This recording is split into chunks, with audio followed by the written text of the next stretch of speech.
Let me tell you a story about a wise monk who lived in an ancient monastery, nestled high in the mountains. Every morning, as the sun painted the sky in brilliant shades of orange and pink, he would gather his young disciples in the courtyard for their daily teachings. This wise monk had a unique way of sharing wisdom. Instead of lengthy lectures, he would often say, "In every challenge lies a seed of growth. Your struggles are not your enemies, but your teachers." The young monks would listen intently, though sometimes struggling to grasp the deeper meaning of his words. One particularly harsh winter, the monastery faced severe hardships. Their food stores were running low, the ancient walls were crumbling from storms, and several monks had fallen ill. The situation seemed dire, and despair began creeping into the hearts of the younger monks. During this time, some wanted to abandon the monastery, believing it was a sign they should seek easier paths.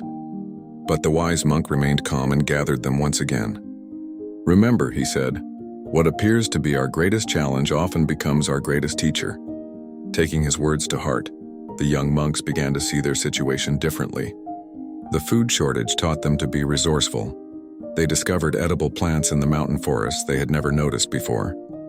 The crumbling walls became an opportunity for the community to work together, strengthening not just the monastery's structure, but also their bonds with each other.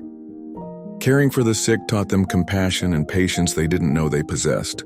As spring arrived, the monastery had not just survived, it had transformed. The young monks realized that what seemed like a curse had become a blessing in disguise. They had learned to be resourceful, resilient, and unified. The monastery's gardens were now more abundant than ever, the walls stronger and their community closer. But the most profound change was in the monks themselves. They understood now what their teacher had meant all along. Life's greatest challenges aren't meant to break us. They're meant to make us stronger, wiser, and more compassionate.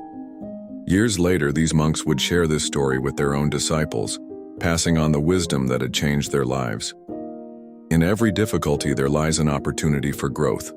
It's not what happens to us that defines us, but how we choose to respond. And so, the wise monk's simple teaching became a powerful legacy, reminding generations that our greatest struggles often lead to our most meaningful transformations. Sometimes the darkest winters can lead to the most beautiful springs.